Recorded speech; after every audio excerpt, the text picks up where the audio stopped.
Good evening, everybody. Welcome to the series Inner and Outer Peace. And tonight we are going to talk about the peace within you. As students of the ancient wisdom, the Theosophical, we are sympathetic to all those people who, in whatever way, are trying to promote peace in the world. Or rather, we do not only feel a strong attachment and sympathy with those peacemakers, we always, wherever possible, support them with all our strength, provided the means they use are as noble as the goal they pursue. I mean, we do not believe that violence or war or manipulation or untruths will ever ultimately lead to peace. But even if the means used are non-violent and noble, and you get some kind of peace, for example through negotiations in which both sides make concessions, even then you can rightly ask yourself whether we are dealing here with real peace or more of a state of being between two wars. Just from the fact that people have to make concessions, you can deduce that they are not completely, not 100% satisfied. And that satisfaction can only come about by having a right view of life, a right view of the circumstances in which life expresses itself. Later we will dwell more on this subject when we talk about karma. Satisfaction or contentment has everything to do with justice. The old English word for peace is vreo, which comes from an Celtic word meaning state of law of order. In other words, justice. A just society is a society in which everyone can develop their talents and can contribute their talents to the totality, that is, to the community or the country you live in or the world you live in. And that community or that society enables you to contribute those talents, your abilities. It provides you with the education and the opportunities, the food, etc., through which you can make your contributions to the whole. So justice and peace have everything to do with harmony. Not a harmony of rest or stagnation, as if by balance everything has come to a standstill. That's not the way we see it. Harmony for us is a dynamic process where different elements interact and complement each other. One is necessary for the existence of the other. So that dynamic harmony includes growth and control. Growth that takes place as a whole. So not that one stands still and the other rushes forward. No, all elements are subject to growth. All people in a society are constantly growing in consciousness. The same is true of individuals who are in harmony with themselves. All elements in the consciousness work together and grow. More on that later. In any case, for there to be peace in a country, there must be justice. And if there is not, if people feel that they cannot develop their talents and make their specific contribution to the whole, then discontentment arises. And if you believe that because of the concessions a country has had to make, concessions regarding another country, a more powerful country for example, if you think that justice is absent, then discontentment will only increase. And if that discontentment is fed further, if one party believes that the odds have turned and now the whole win is within reach, then there is a new conflict. So true peace can only come about when the people involved are completely at peace with the situation, completely at peace with the others who were maybe originally called the enemy, and true peace, that is living in complete harmony with the situation in which you are, can only take place if you also live in complete peace with yourself. And if you realize that there is justice in the state you are in. In other words, without inner peace, there is no outer peace. Now, what do we mean by inner peace? As mentioned, peace is not a static state, but it is a dynamic process where the different elements interact and complement each other and collectively bring about something. In fact, a human being, as we will explain in a moment, consists of different aspects. We call them the principles of consciousness, or sometimes the principles of manifestation. All those aspects must work together harmoniously if there is to be inner peace. And thereby the more universal principles, the super-personal principles, we're going to talk about that later, lead the personal ones. So the super-personal, the universal characteristics in men lead the personality. Yet no principle feels short-changed. None of these elements, those principles of consciousness, is deprived or suppressed. None of the aspects of consciousness plays the boss in such a way that the other elements feel unappreciated. This sounds rather fake, of course, or very fake maybe, but that's because we haven't named those different elements yet. So, what are those elements, those principles of manifestation? Well, we're going to talk about that later, but before we do that, we must first dwell a little longer on what a human being actually is. The starting point of Theosophia, as you have also heard in the previous lectures, is that a human being, as in fact everything that exists, is consciousness. A human being is consciousness, a center of consciousness. In Theosophy, such a center of consciousness is called a monad. And such a monad had always existed and will always exist. At the birth of a cosmos, all monads, that is, all living beings, reappear. They have been in a state of rest or sleep for a long, long time, when the cosmos was not there, when the cosmos was dead, we would say in ordinary language. For like human beings, a cosmos is also subject to the cyclic process, coming and going, activity and passivity, life and death. Only on this subject we could give a series of lectures, but our concern now is the consciousness we are. That center of consciousness that you may call a God spark, a divine spark, a monad, a ray of the cosmos, a child of the cosmos. In Sanskrit, a monad is referred to as Atman, the self, our inner God. Everything that exists in the boundlessness of possibilities and abilities is within the monad. It has always been there, will always be there. It's indestructible, eternal, rightfully a spark of eternity.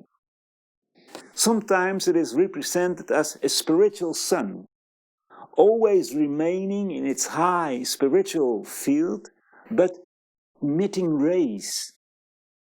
So the first answer to the question of what a human being is a monad.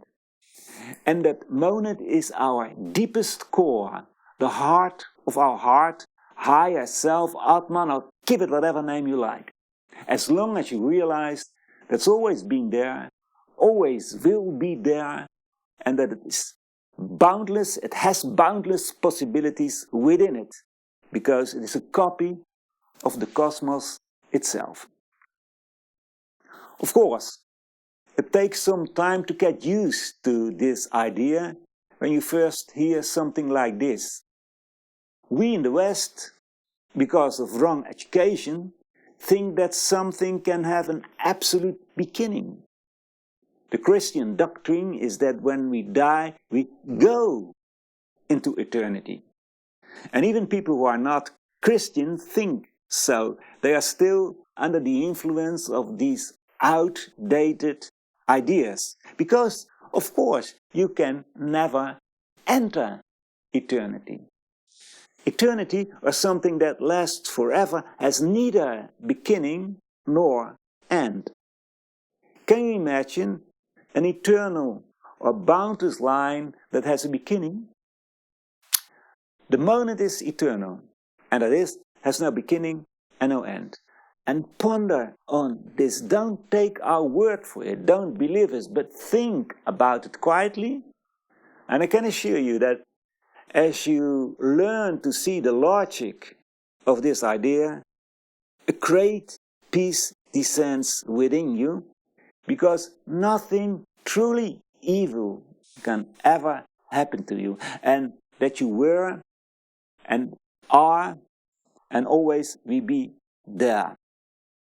Just try to find that eternal element in yourself, and when you find it, you will be able to see it more easily in your fellow human being, and you will approach that fellow human being in a completely different way. Now, that monad has everything in it, but that does not mean that everything is also active. That is, not everything has yet been developed, unwound, unpacked. Countless abilities have to be developed. And by developed, we mean that they must be brought out from within. They must be unwrapped just like a present. And to be able to do so, that monad develops an instrument with which it can have experiences. And that instrument cooperates with other beings, other monads, has experiences in what we call the material worlds. That instrument is the intermediate nature. We call it the learning part, as I will explain in a moment. The intermediate part is exactly that which the monad has developed out of itself. You may call it our character, not that a character is something static, because we develop ourselves more and more, we learn more and more, we are activating more and more of the inherent possibilities of the monad, and therefore that intermediary part is always growing. And that's why we call it the learning part. So we are in our heart monads, boundless consciousness, but we manifest only a part of it, the in-between nature or the intermediary. That's the learning element in us. In a moment we will elaborate on how we learn, but first we want to complete this picture.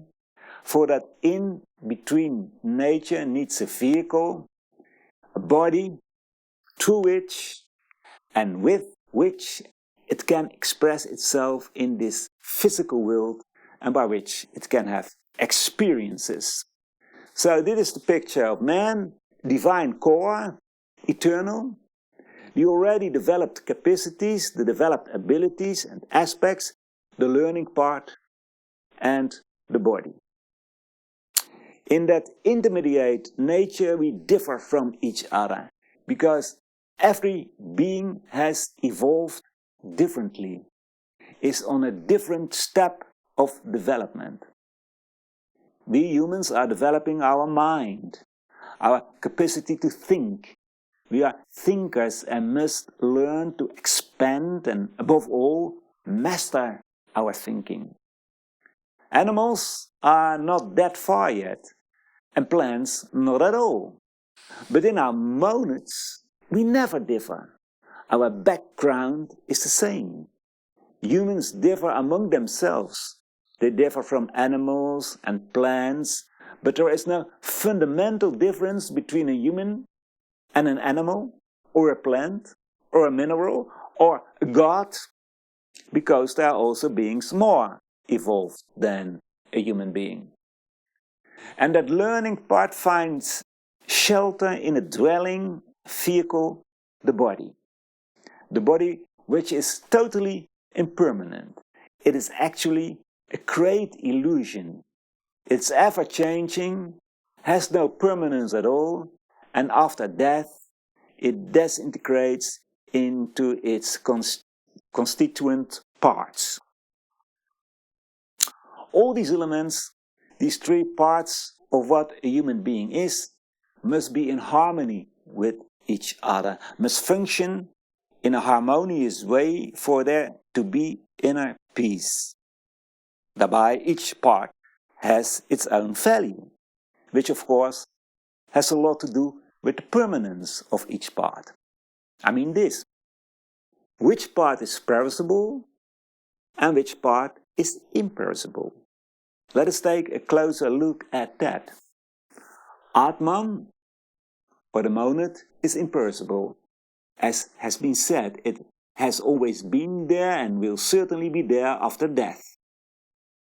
The body is perishable. We know that all too well. And that intermediate nature, that is conditionally imperishable. And why the intermediate nature is conditionally imperishable, we'll explain to you in the second part of this talk.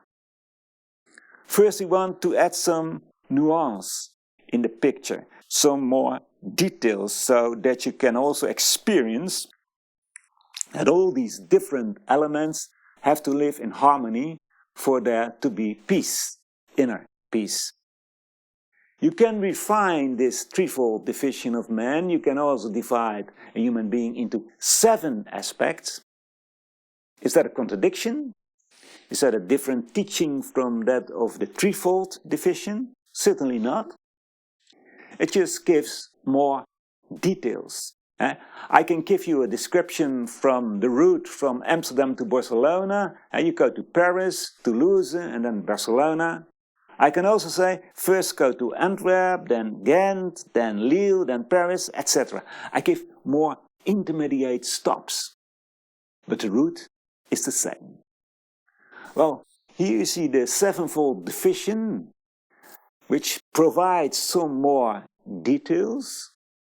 The relative highest part is Atman, the self, our divine part. Buddhi, the enlightenment principle.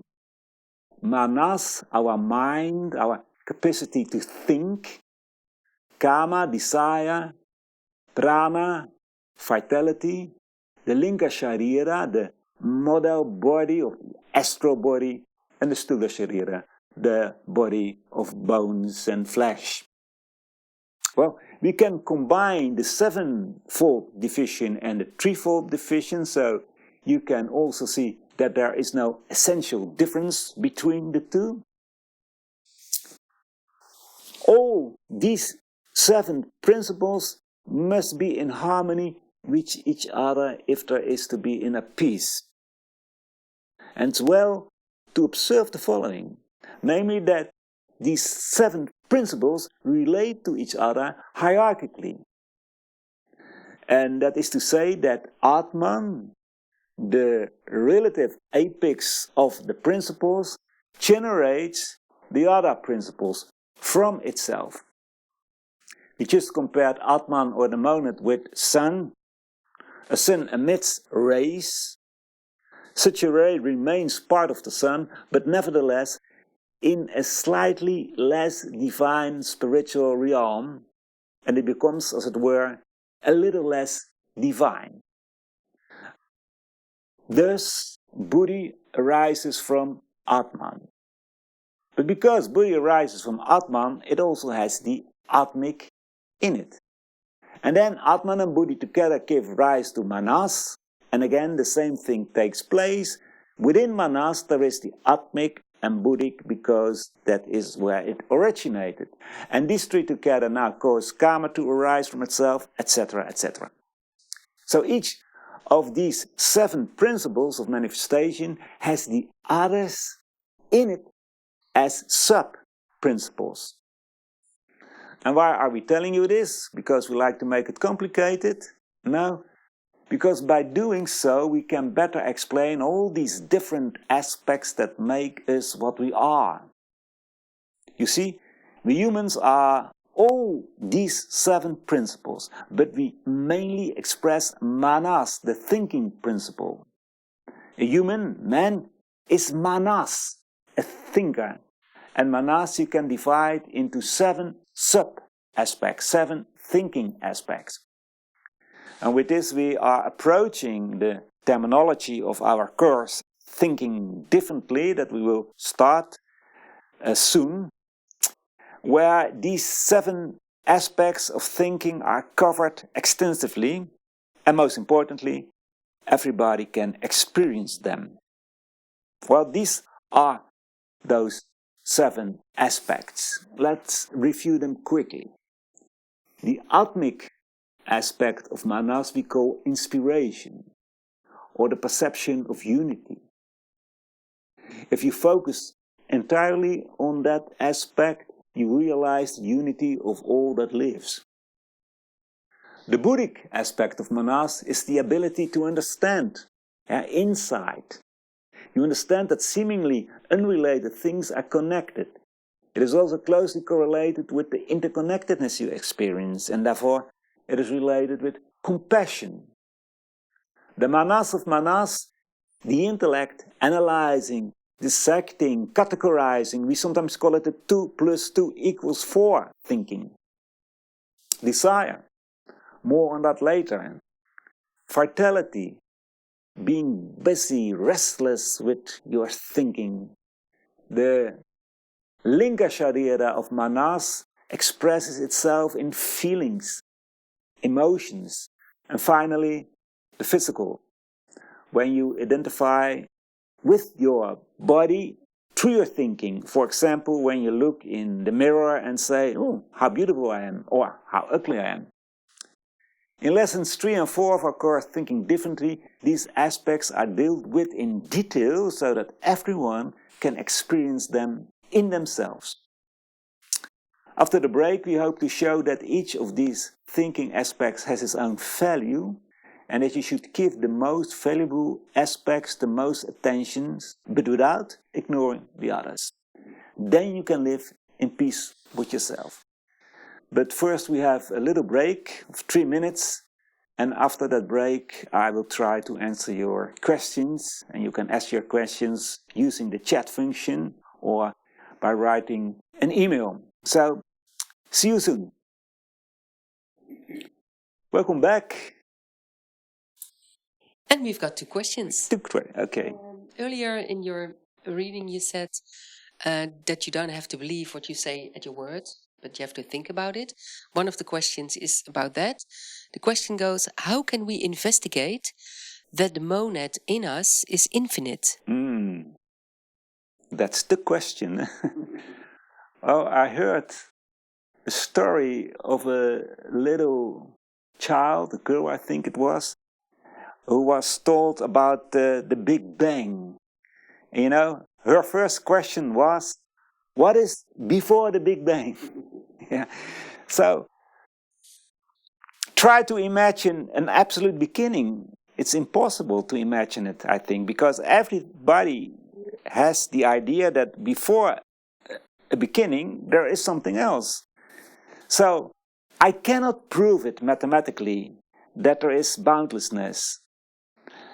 But you can neither prove mathematically that there isn't boundlessness. That's up to you. Now, think about it. The first proposition of Theosophy is that there is a boundless principle.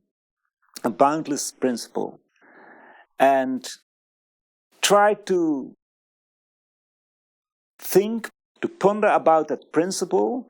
Try to experience it in your life, yeah? what does it mean if there is boundlessness? Is it logic? Can I find a boundary? Can I find some limits everywhere in myself, in nature? And then you have to come to the conclusion that or there is boundlessness or there is not boundlessness. But it's up to you to decide. And I think that if you take it as a hypothesis, as an idea, proposition, and think about it, and try to experience it in your life, try to find that eternal element in yourself as well, that you may slowly come to the conviction that really there is boundlessness. So the monad, and we're talking about a center of consciousness which in itself is boundless. So the monad is for us an abstraction because we cannot imagine boundlessness. But as idea, as a proposition to work with it, it's very logical. And you can deduce many things from the fact that we are in our heart monads. But I can do it for you and you can do it for me. It's our work. But if you really realize at a certain moment that really there is boundlessness and that you have always been and always be there, that gives an enormous peace of mind because some barriers in your thinking disappear when you accept the idea of being a monad, of being boundlessness. Thank you. I think it's a difficult question. Yeah, difficult question and a lot to search for, I think. The other question is, how can I imagine that something flows from something higher? I understood that collaboration plays an important role in this. Yes. Well, that's a subject that we call emanation, flowing from something higher to something less higher. And we used to compare it with somebody who starts something. For instance, if you start a club, a football club or whatever, and you have some idea of how you want to play, just for fun and not so serious. So you have an idea to start a football club, and then you attract other human beings who has more or less the same idea and who work with you in that football club. You see, it's a very profound comparison, but it works. Because in a certain way you emanate those other human beings, you create a sphere in which those other human beings with the same characteristic may cooperate. So out of the monad flows a stream of consciousness, and within that stream of consciousness is like a magnet and attracts other beings, other monads. There's a cooperation who has more or less the same characteristic. Because if they hadn't the same characteristic, they wouldn't be attracted to that stream of consciousness. And in that way, you form, an entity with various monads in a way. Because when I speak of Atman, Buddhi, and Manas, in fact, you have to think in 3 or 4 or 5 or 6 monads who constitute that stream of consciousness and form in that way a human being. The idea is emanation. You create a field with a kind of characteristic, and within that field, other beings, other monads are attracted because they have the same characteristic. And in that way, you work together as a monad with other monads, and that monads work together with other monads. If you take, for instance, and that is maybe the easiest to imagine for yourself, if you take your body consists of 26 billions of cells. I've counted them tomorrow morning, so I'm sure there are 26. 26 billions. All those cells are monads. Yeah? And in a certain way, you created them, not in the sense that you made them out of nothing, but you created a field, a magnetic field, in which all those cells can manifest themselves, and together they form your body. So you work together with them. You create the field for them to manifest, for them to evolve também, because by living, yeah, and forming your body, they have the possibility to grow. And we as a human being, we need those cells in order to create our body. So it's a mutual win-win situation, yeah? We both need each other. They need us to create that field to manifest themselves in, and we need them to create a vehicle for themselves to experience here in the material world. So that's good cooperation, and in the same way it is by constituting our intermediate part and all those parts of our consciousness. It's always a cooperation of monads. There is no dead material. Everything lives. Thank you, Barend. I think then these were the two questions, so you can go to the second part of your lecture. Okay, thank you. Well, the composite nature of our thinking offers the key